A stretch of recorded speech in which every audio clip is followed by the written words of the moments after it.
Hello everyone, my name is Sanjay Singh and I will be teaching physics to you. तो ये पहला chapter हम motion in a straight line start करेंगे because ये already आपने ninth में थोड़ा पढ़ रखा है, तो ये क्लियर ज़्यादा होगा आपको। और इससे पहले जो दो चैप्टर्स हैं, मींस एनसीईआरटी के अकॉर्डिंग अगर बात करें तो इससे पहले दो चैप्टर्स हैं। एक ब्रीफ व्यू है, जो भी चीज़ हमें पढ़ना है वो पहला चैप्टर है, मींस इंट्रोडक्टरी, और second chapter unit and measurement. तो यूनिट एंड मेज़रमेंट चैप्टर जो है वो एक्चुअली आखिरी में होना चाहिए, बिकॉज जो भी हम चैप्टर्स पढ़ेंगे उसमें जो जो नए नए टर्म्स सीखेंगे उन सब के यूनिट्स और डायमेंशंस देखने हैं। तो अभी याद करना वो थोड़ा टफ होगा, बट चैप्टर वाइज अगर हम कंप्लीट करते चले तो वो ऑटोमेटिक वो चैप्टर कवर हो जाएगा। सो स्टार्ट करते हैं हम motion in a straight line. ये एक वर्ड है which is called rectilinear motion. Simple meaning होगा इसका कि motion along a straight line. A particle is performing rectilinear motion का मतलब क्या है? पार्टिकल स्ट्रेट लाइन में मूव कर रहा है। एग्जाम्पल, हमने बॉल को वर्टिकली अपवर्ड थ्रो किया, सीधा ऊपर, तो वो सीधा जाएगा और वापस सीधा ही गिरेगा। That is a straight line motion. अच्छा, डिफ़र कैसे करें इसको? तो सपोज़ एक बैट्समैन ने बॉल को हुक किया और वो बॉल 6 के लिए गया, तो दैट इज़ समथिंग, वो कुछ ऐसा होगा। वो जो बॉल भागेगा, वो बैट्समैन ने स्ट्राइक यहाँ पे किया, वो बॉल कुछ ऐसा भागेगा। This is not a straight line, ये एक कर्व है। ये हम इसके बाद वाले चैप्टर में उसको डील करेंगे। That is called projectile motion और पैराबोलिक मोशन। फिलहाल अभी हमें सिर्फ स्ट्रेट लाइन मोशन देखना है, means particle moving in a straight line. ये एक दूसरा वर्ड है kinematics, that deals with motion of an object without going into the cause of motion. Means under kinematics हम बस पार्टिकल के मोशन को डील करेंगे, वो कैसे मूव कर रहा, डिफरेंट इंस्टेंट ऑफ टाइम पे उसका डिफरेंट पोजीशन क्या होगा, उसके अलग अलग टाइम पे अलग अलग वेलोसिटी क्या होगी, अलग अलग एक्सेलरेशन अगर वेरी कर रहा तो वो क्या हो रहा। तो ये सब चीज़ों के बारे में बात करेंगे। कैसे वो चीज़ जनरेट हो रहा उसके बारे में हमें यहाँ नहीं देखना है। मीन्स काइनेमेटिक्स के अंडर हम उसके कॉज को नेगलेक्ट करके चलेंगे। मीन्स बॉल को हमने वर्टिकली अपवर्ड थ्रो किया, वो ऊपर जाते जाते टॉप पॉइंट पे रुकता है। क्यों रुकता है, रीज़न क्या है, वो हम काइनेमेटिक्स के अंडर नहीं देखेंगे। फिर भी डायनामिक्स को under the control of kinematics हम लेके आएंगे, बट न्यूटन्स लॉ ये सब जो भी है वो हम अगले चैप्टर्स में देखेंगे। यहाँ सिर्फ हमें मोशन को डील करना है। So under the heading kinematics, this motion in a straight line comes and then projectile motion comes. Physical quantities जानते हैं आप, जो भी क्वांटिटी हमें रिक्वायर्ड होता है अपने जनरल लाइफ में to deal with all that is a physical quantity. Example, mass, distance, displacement, speed, velocity, pressure, current, refractive index, हज़ारों हैं। बहुत से फिजिकल क्वांटिटीज़ एग्जिस्ट करते हैं। इसके अलावा आप भी बहुत जानते होंगे, टेम्परेचर,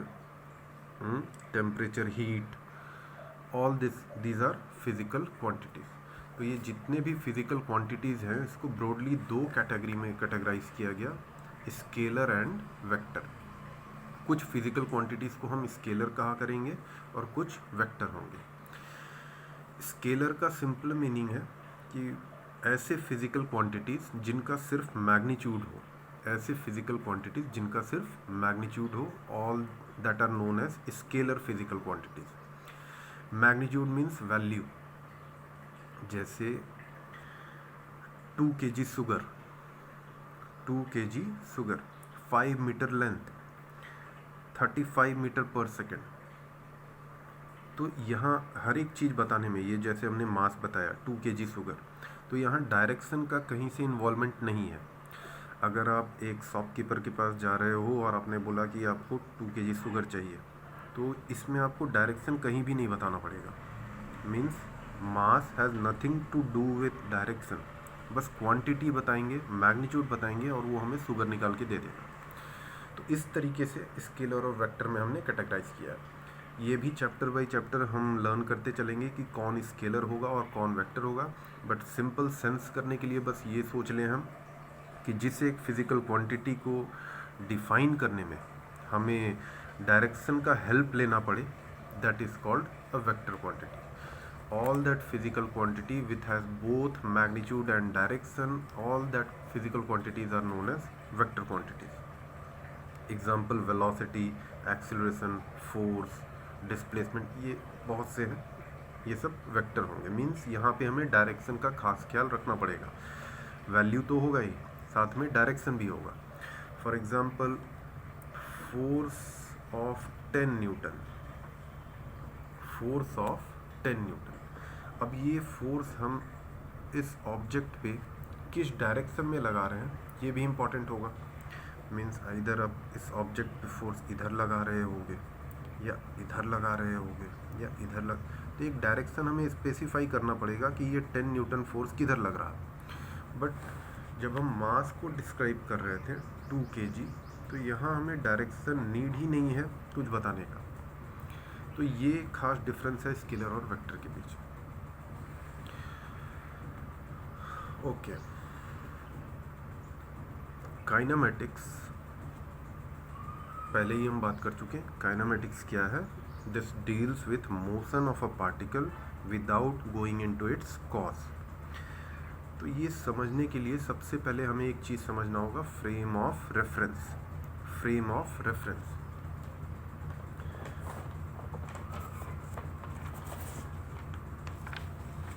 फ्रेम ऑफ रेफरेंस क्या है कि किसी ने आपसे आपका हाइट पूछा कि आपकी हाइट क्या है. आप बताते हो 5 फीट या जो भी, सपोज 160 सेंटीमीटर आपने हाइट बताया. तो आपकी हाइट 160 सेंटीमीटर कब है? जब हमने ये लेंथ को 1 सेंटीमीटर ट्रीट किया, उसके बाद ये हाइट 1 सेंटीमीटर ट्रू काउंट होगा. अगर हमने इतने बड़े लेंथ को 1 सेंटीमीटर लिया होता तो आपकी हाइट ये होते हुए भी क्या कहलाता? या तो आप 2 फीट के हो या 2.3 फीट के हो. ख़राब लगेगा बहुत लोगों को, है ना. तो हमें एक रेफरेंस सेट करना पड़ता है पहले कि if this is 1 centimetre, if this length is 1 centimetre, then this length is this much. बिना इसको रेफरेंस लिए हुए हम ये बोल ही नहीं सकते हैं कि मेरी हाइट ये है या किसी की हाइट 180 सेंटीमीटर, ये सब बात ही नहीं कर सकते. 1 kg स्टैंडर्डाइज पहले किया गया कि this is equal to some specific amount. तो ये पहले डिफाइन किया गया कि 1 kg क्या. देन आफ्टर हम जो सामान लेते हैं उसके अकॉर्डिंग हमें वेट करके वेइंग मशीन पे मिलता है. सो सेम वे अगर एक पार्टिकल मूव कर रहा, अगर एक पार्टिकल सपोज यहाँ पे है x इक्वल टू 20 मीटर पे, और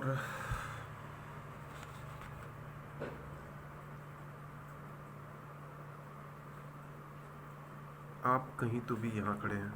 ए suppose your coordinate is -20 centimetre. आपका एक फ्रेंड खड़ा है बी, ये है सपोज 80 मीटर पे. यहाँ पे एक particle, suppose that particle is car, वो कार यहाँ पे खड़ी है. आप यहाँ खड़े हैं, आपका फ्रेंड यहाँ खड़ा है. अब अगर किसी ने पूछा कि what is the position of particle, तो आप क्या बताओगे कि the particle is at a distance of 40 centimetre to the right of you. ये बी क्या बताएगा? Particle is at a distance of 60 centimetre to its left. A से ये particle 20 + 20 40 centimetre to the right है। बी से ये same particle, this is 20, this is 80, so this distance is 60 left में है। एट अ टाइम दोनों सही नहीं हो सकते। अच्छा, सपोज एक आप लोगों का कॉमन फ्रेंड है डी, इसने पूछ लिया कि कार अभी कहाँ पे है। तो ए बताएगा कि वो पार्टिकल 40 सेंटीमीटर दूर है, बी क्या बताएगा, ये बताएगा 60 सेंटीमीटर दूर है। किसकी बात सही होगी? किसी की नहीं। जब तक हम रेफरेंस सेट नहीं करें तब तक हम पोजीशन ऑफ कार बता ही नहीं सकते। तो सबसे पहले हमें एक रेफरेंस सेट करना पड़ेगा। रेफरेंस सेट करना पड़ेगा मतलब एक कोऑर्डिनेट एक्सिस बनाना होगा, दिस एक्स एंड वाई, ये बनाना पड़ेगा। अब हम, अच्छा, ये कोऑर्डिनेट एक्सिस बनाया तो this becomes origin, this becomes origin. अब ये बात की जा सकती है कि this car is 20 centimetre from origin, this car is 20 centimetre from origin. और अब हम जो भी बात करेंगे इस कोऑर्डिनेट सिस्टम के अकॉर्डिंग ही बात करेंगे। तो फ्रेम ऑफ रेफरेंस का यही मीनिंग है। ये फुल्ली आप पे निर्भर करता है कि आप रेफरेंस फ्रेम कहाँ लेते हो। हम चाहते अगर तो वो रेफरेंस फ्रेम यहाँ भी ले सकते थे, बट अब जो भी टॉक होता फिर यहाँ से होता कि car is at a distance of 40 centimetre from A. ये गलत हो जाता है बिकॉज हमने रेफरेंस फ्रेम ये सेट कर रखा है, तो जो भी डिस्टेंस मेजरमेंट होगा यहाँ से होगा। सो सबसे पहला चीज़ होता है कि हम रेफरेंस फ्रेम या फ्रेम ऑफ रेफरेंस सेट करें।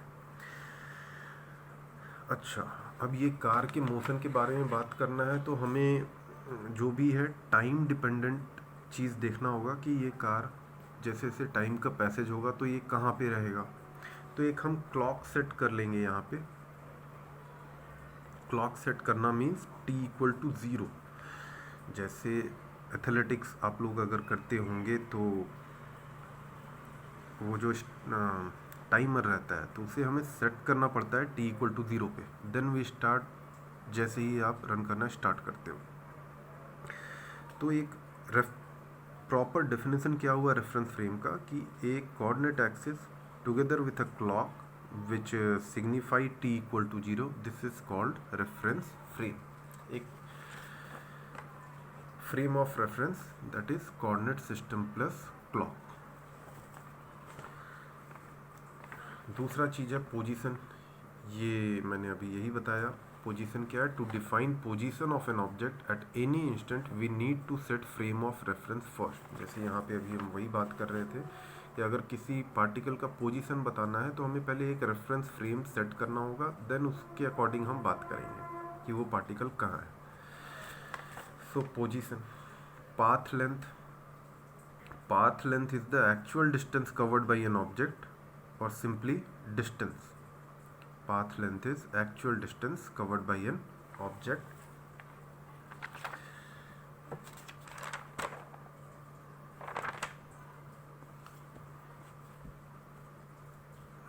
Path length is actual distance covered by an object or distance.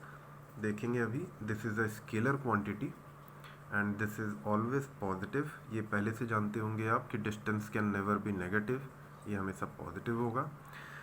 SI unit अभी बस सुनते चलेंगे। ये SI यूनिट हम जो भी यूनिट यूज़ किया करेंगे SI यूनिट ही बात किया करेंगे, बिकॉज और भी अदर स्टैंडर्डाइज यूनिट्स हैं जो कि सेकंड चैप्टर जब डील करेंगे तो वहाँ पे देखेंगे हम। सो जो भी यूनिट हम बात करेंगे SI यूनिट। एंड डिस्टेंस के लिए SI यूनिट क्या होता है? Metre, M for metre. Simply unit क्या क्या होते हैं? Kilometre, micrometre, millimetre, these are the units of distance और पाथ लेंथ। माइक्रोमीटर का मीनिंग होगा सपोज 2 माइक्रोमीटर इज 2 × 10⁻⁻6 मीटर। ये -6 फैक्टर आ जाता है फॉर माइक्रो। मिलीमीटर आप जानते होंगे, suppose 3 millimetre will be 3 × 10⁻³ metre. So this is path length.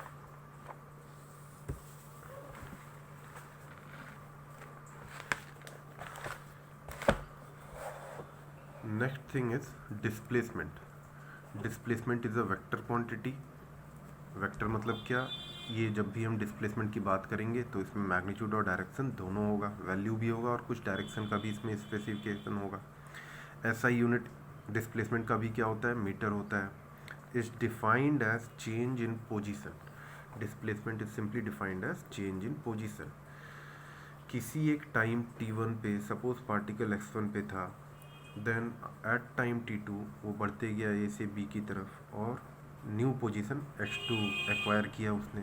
Then what is change in position of the particle in the interval t2 minus t1, that is x2 minus x1. del x which is x2 minus x1, this is the displacement of particle in time del t which is t2 minus t1. Okay, del x can be positive or negative and del x is what, displacement. So displacement can be both positive or negative, but distance is always positive. Line joining initial point to final point, this is also known as displacement vector. अभी मैंने vector को deal नहीं किया है तो ये देखेंगे हम बाद में. Line joining initial point to final point is known as displacement vector. और shortest distance between two point, this is another definition of displacement, shortest distance between two point.